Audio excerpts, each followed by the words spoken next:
La dette publique de la France est un sujet brûlant, et le gouverneur de la Banque de France, François Villeroy-Diallo, appelle à un véritable débat public pour aborder la question. Il insiste sur l'urgence de la situation, soulignant que les intérêts de la dette risquent d'étouffer les capacités budgétaires du pays si rien n'est fait. La responsabilité de réduire cette dette ne doit pas reposer uniquement sur les épaules des dirigeants, mais doit impliquer les citoyens dans la prise de décision. Lors d'une interview avec Sud-Ouest, François Villeroy-Diallo a exprimé son inquiétude face à l'impact des déficits sur l'économie française.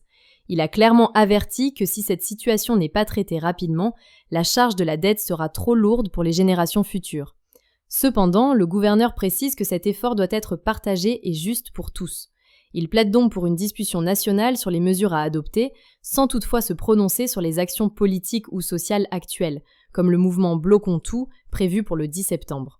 François Villeroy-Diallo met l'accent sur un principe fondamental. Notre avenir économique dépend de notre travail et de notre capacité à prendre les bonnes décisions collectivement. Il refuse de donner un avis sur des actions politiques, affirmant que la Banque de France se contente de rappeler une réalité économique incontournable. Le gouverneur affirme que les Français ont un rôle à jouer dans la réduction de la dette et qu'il est de leur ressort de contribuer à la recherche de solutions. Il aborde également d'autres préoccupations économiques, comme la hausse des droits de douane sur les exportations européennes. Selon lui, l'Europe doit se concentrer sur ses propres ressources et ne plus être dépendante de la finance américaine. Il rappelle que, il y a 25 ans, l'Europe a su se doter d'une souveraineté monétaire avec l'introduction de l'euro.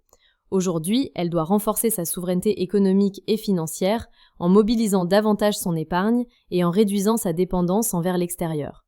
Si la vidéo d'aujourd'hui vous a plu, n'oubliez pas de vous abonner pour ne pas manquer nos prochaines vidéos.